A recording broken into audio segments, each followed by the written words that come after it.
the useless character, which is like not going to get processed on the server side, hide that into that equal to sign in that. So this is how CSRF will get executed. It is a bit complex as well. So this is the actual payload, as you can see. You have an input hidden, name is a one part of envelope, value is the rest of the part of envelope, and then I will make a document.buy.submit form, which is going to generate the post request. So we split that, and in a future version, we are going to see even more important things, like say for example, XForms implementation. So like if XForm is there, then pretty much you don't have to do this as well. You just inject a script in such a way that the parameters get converted, your input parameter get converted in XML on its own. Or maybe HTML5 has certain functionality where you can actually start negotiating in XML. So all these possibilities are out there in a CSRF. So this is a one-way CSRF, there is a two-way CSRF as well in certain version of a browser where you actually don't make a one-way request, actually make request, grab response, and whatever value is there, send me somewhere else as well, which I will skip. So countermeasure for is a server-side check for client content type. The analysis which we have done is identifying which library processes the content type check, and we found that hardly 5% of libraries are actually checking that. So whether you define that I'm sending text HTML and then send XML document, it's going to get processed. And some of the library are hardened, which is very good, which say if your tag is XML application, your content should be XML application. But now the libraries are using it. That is where this CSRF will get successfully executed, because when you do a post-driven CSRF from the form, the content is text-plain. And when you do an AJAX-driven XML negotiation, your content will be application/text. So that's the whole difference. And then you can do a client-side check, which has been implemented cut across all the libraries, where they put a special character, less than, or some kind of a special character which says that chop that character and process rest of the data content. And finally, we have some vulnerability, interesting vulnerability in RSS feeds, mashup, widgets, blogs, flash-based components. These are the backbone of a 2.0 application or application which are running inside the cloud, maybe as a small widget, or maybe a gear which is making a call to the backend services or such.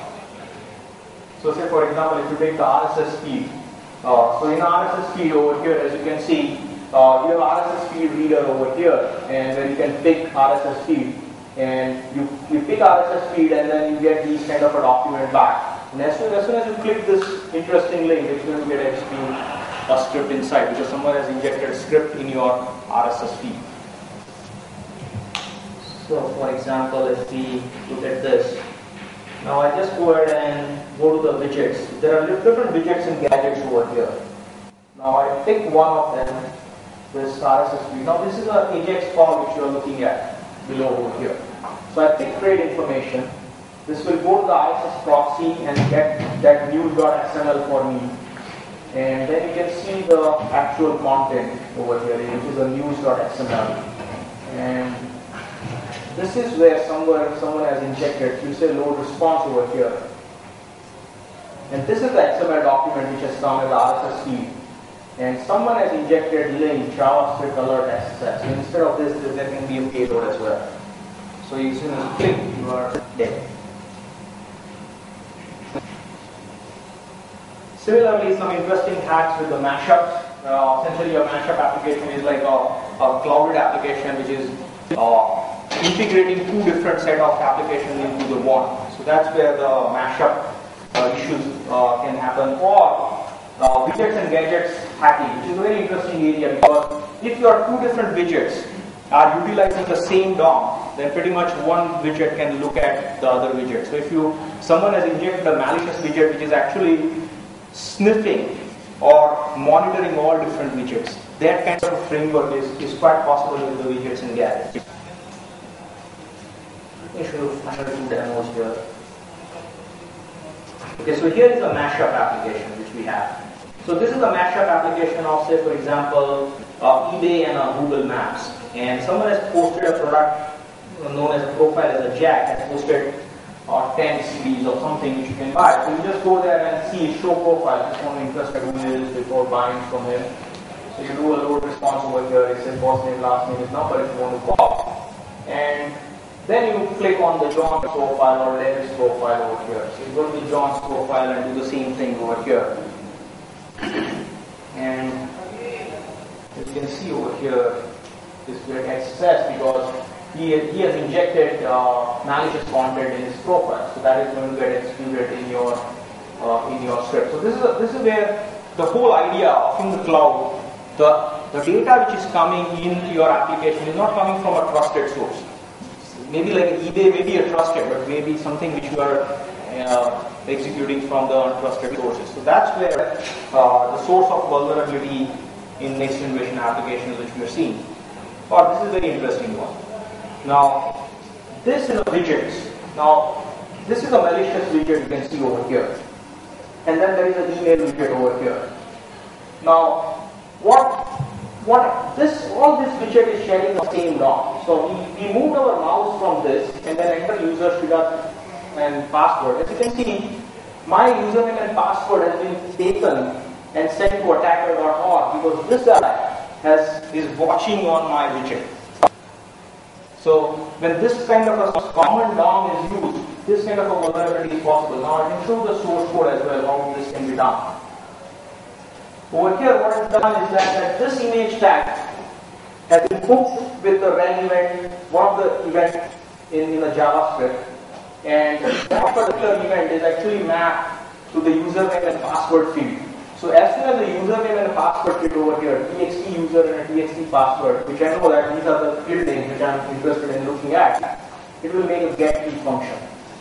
So as soon as I enter my username and password and do on off blur and move my mouse out of that particular field, get key function is already registered and get fired. I haven't sent, this guy has not have sent their email address or even the click button is not yet pushed.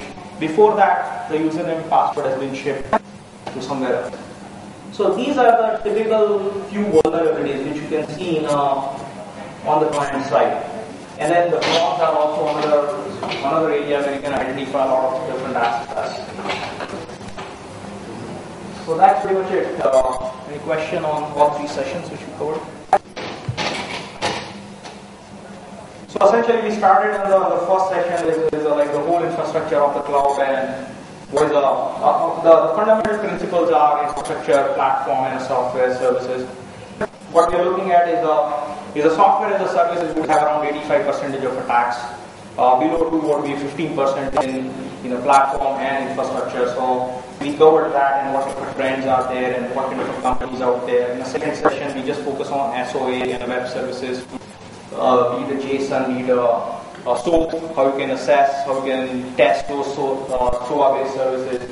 And in the third session, we just focus on the key element of DOM-driven issues with the cloud APIs or cloud application. Because cloud application has two components to it. One is the server side, which always runs on SOA, and the client side, which runs bundled in a Flash, JavaScript, or Silverlight. And when it's come to the JavaScript, the whole idea is to manipulate DOM or dynamically or injecting the content in a DOM which can be exploited. So, that's pretty much it. Any question on the whole 3 sessions which you covered?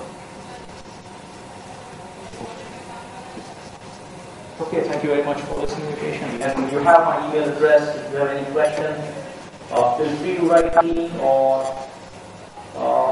you visit our site where you can find all the tools which we have discussed, be it AWS Scanner, ScanWeb 2.0, AppMap, tons of tools which we have already coded, which are specific with Web 2.0. Last 2 years we are just spending all our effort in identifying issues with Web 2.0 and a SOA-driven application which is now glue into the clouds.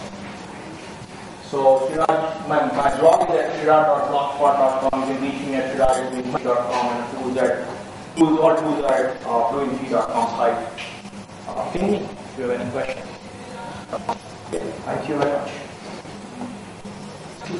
Yeah.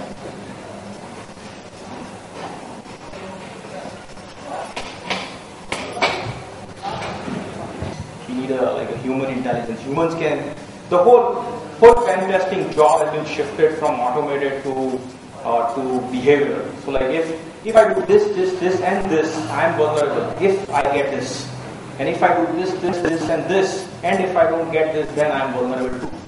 But like, it is practically impossible because all commercial scanners or open source frameworks are all signature driven. And as you can see over here in these cloud apps or other apps, there is nothing like a signature. It's all behavior. So that's where the big difference we are looking at. Okay, thanks.